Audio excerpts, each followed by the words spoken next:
วัสดีครับมือนี้พินตัวไม้ขนุนนะครับ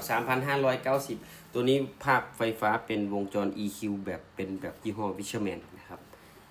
ตูดนะครับผมเฟดโค้งนะครับเก็บขอบเฟดได้เนียนแล้วก็งานเฟดเป็นเฟดจัมโบ้นะครับแล้วก็เหล็กฝังคอแล้วก็ลูกบิดเกลียวละเอียดแบบสแตนเลสอย่างดีหัวไม้โมกครับตัวนี้3,590โซฟรีครับมาฟังเสียงเบิ้งครับผมฟังเสียงเบิ้งนะครับ